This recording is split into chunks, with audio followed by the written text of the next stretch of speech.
विषमता की प्रथम माप क्या है? विषमता क्या है? किसी भी समंकमाला में सममित का अभाव, असिमेट्रिक हो जाना, या जो वितरण है, आवृत्ति वितरण है, उसका सामान्य न होना विषमता है। विषमता की माप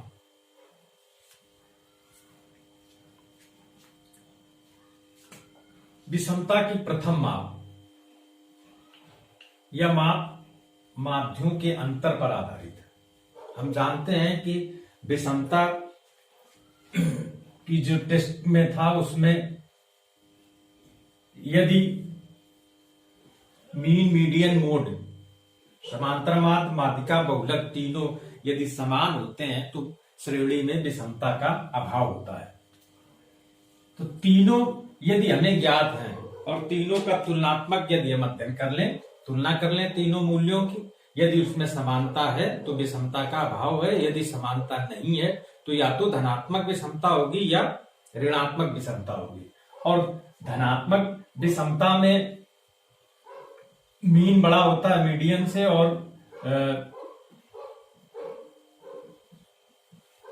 मोड, जो मीडियन बड़ा होता है मोड से, ये धनात्मक विषमता है। और जबकि ऋणात्मक विषमता में क्या होता है कि मीन सबसे छोटा होता है, ये ऋणात्मक विषमता है। तो इस प्रकार से यदि हम तीनों मान हमारे पास हैं तो हम माध्ययों के अंतर से विषमता की जांच कर सकते हैं। तो विषमता की जो प्रथम माप है वो माध्ययों पर आधारित है, और माध्ययों में जितना अधिक अंतर होता है विषमता उतनी ही अधिक होती है। अब इसकी दो विधियां हैं। पहली है कार्ल पियर्सन की विधि।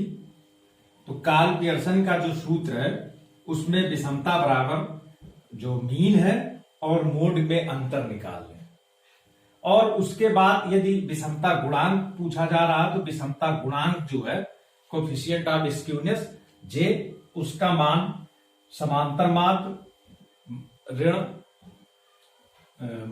बहुलक और बटे प्रमाप विचलन। यदि प्रमाप विचलन में इस अंतर में भाग दे देंगे तो हमें विषमता गुणांक ज्ञात हो जाएगा। यहां x बार समांतर माध्य है और z बहुलक है और वो प्रमाप विचलन है, j विषमता गुणांक है। कभी कभी विषमता गुणांक में मोड क्लियर नहीं हो पाता है।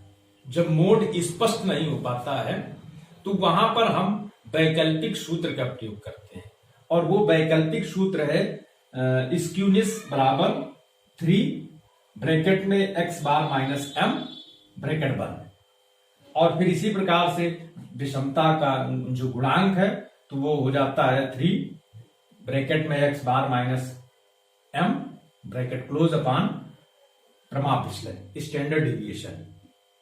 तो इस प्रकार से इसका जो विषमता की माप है ये हम ज्ञात कर लेते हैं कार्ल पियर्सन के सूत्र से। अब इसकी जो रेंज है वो रेंज यदि हम पहले सूत्र से निकालते हैं x माइनस जेड से, तो उसकी रेंज आती है प्लस माइनस 1 से प्लस माइनस 1 होती है रेंज। ये पहले सूत्र में विषमता गुणांक की रेंज आती है। विषमता गुणांक प्लस 1 से माइनस 1 के बीच में होता है। यदि वही हम वैकल्पिक सूत्र का प्रयोग करते हैं तो वैकल्पिक सूत्र में फिर हमारा विषमता गुणांक 3 प्लस 3 से माइनस 3 के बीच आता है। तो ये भी एक महत्वपूर्ण है कि यदि प्रश्न में स्पष्ट है कि वैकल्पिक सूत्र का प्रयोग करें तो उसके स्थान पर यदि स्पष्ट रूप से हमें बहुलक ज्ञात हो रहा है तो बहुलक ज्ञात करने के बाद कार्ल पियर्सन के प्रथम सूत्र से ही विषमता की माप जो है की जानी चाहिए। एक दूसरी विधि है वो माध्य विचलन द्वारा है। माध्य विचलन के द्वारा भी हम विषमता की जो प्रथम माप है वो कर सकते हैं। तो इसमें माध्य विचलन निकाला जाता है और वो सभी माध्य विचलनों के आधार पे आप निकाल सकते हैं, चाहे वो माध्य विचलन समांतर माध्य से हो या माध्य विचलन माध्यिका से हो या माध्य विचलन बहुलक के द्वारा लिया गया हो। और सूत्र हर एक के अलग अलग हैं। यदि समांतर माध्य से माध्य विचलन लिया गया है तो x bar minus z upon माध्य विचलन समांतर माध्य से लिया गया विचलन। दूसरा सूत्र है J बराबर x बार माइनस m अपान माध्य विचलन x जो समांतर माध्य से मीन डिविएशन लिया गया है वो। और तीसरा सूत्र है m माइनस जेड अपान माध्य विचलन माध्यिका से जो लिया गया है उससे भाग दे देंगे तो निकल आएगा। चौथा सूत्र है m minus z upon mean deviation bye mode. तो इस प्रकार से ये दो विधियां हैं और जिनमें सबसे अधिक जिस विधि का प्रयोग किया जाता है वो कार्ल पियर्सन की ये प्रथम जो विधि है। इससे